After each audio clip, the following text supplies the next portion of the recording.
Most of us were raised to believe that playing it safe is the smart thing to do. Get a secure job, stick to a routine, save for retirement, don't take unnecessary risks, follow the plan. That's what responsible adults do, right?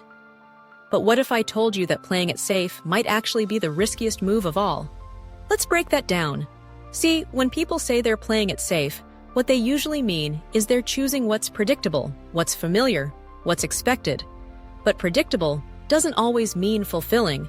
Familiar doesn't mean meaningful. And expected? That just means it's what everyone else is doing, not necessarily what's best for you. Safe starts to feel more like settled. Settled into a job that pays the bills, but doesn't inspire you. Settled into a lifestyle that looks good on the outside, but feels heavy on the inside. Settled into a mindset that avoids risk, but also avoids growth. And that's where the danger really is. Because when you play it safe for too long, you don't just avoid failure, you avoid potential. You stop exploring, you stop growing, you stop asking, what if? Because the unknown starts to feel threatening instead of exciting. But the truth is, everything meaningful in life requires some level of risk. A new career path, starting your own thing, relocating to a new city, learning a new skill, speaking up when it's easier to stay quiet. None of these are safe moves in the traditional sense, but they're necessary if you want to live a life that actually lights you up. And I get it. It's scary to step outside the lines, especially when everyone around you is still coloring inside them. It's scary to say, I want more, when people might judge you for not being satisfied with enough. But let me ask you this. How many people do you know who did everything right and still ended up unhappy? They followed the rules, checked the boxes, and now they're exhausted, underpaid, overlooked, or just plain bored. They're stuck, not because they made bad choices, but because they only made safe ones. Playing it safe doesn't guarantee stability. In today's world, it often guarantees stagnation. Jobs aren't as secure as they used to be. The economy is constantly shifting. Entire industries evolve overnight. So the question isn't, is this path safe? It's, does this path still serve me? Or is it slowly draining me? Now, I'm not saying throw caution to the wind or make reckless choices.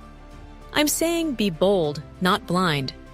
Start by getting clear on what you actually want from your life, not just what you think you're supposed to want. Start asking yourself deeper questions. What does freedom mean to me? Where do I feel most alive? What possibilities have I ignored because I was afraid of looking foolish? And most importantly, what am I afraid of? Really? Because often, we're not afraid of failing. We're afraid of change, of judgment, of being uncomfortable, but growth is uncomfortable. And that's okay. Every successful person you admire had to choose growth over comfort. They had to try something new before they felt ready. They had to step into uncertainty when others stayed put. They had to believe in a version of life that didn't come with guarantees, just the possibility of something better. And here's the good news. You don't have to do it alone. You don't need to figure everything out today. You just need to stop pretending that playing small is protecting you. Because it's not. It's holding you back. It's dimming your light. It's keeping you in environments, routines, and relationships that don't challenge you to rise. And if something in you knows you're meant for more, that's not ego. That's not impatience. That's a signal. A reminder that your future self is waiting for you to stop playing it safe and start playing it real. So what do you do now? You get curious. You get honest, you explore, and you surround yourself with people who are doing the same. People who ask better questions, who think differently, who aren't afraid to go against the grain in order to build a life that actually means something. Because you don't need permission to grow, you just need a reason, and I'm guessing you already have one. So if this message hits something in your gut, if it feels like a reminder you didn't know you needed, follow Mayla Reyes for real conversations about building smarter, freer lives. Share this with someone who's stuck playing small. They might need this reminder more than you know. What's one safe choice you're ready to rethink? Drop it in the comments.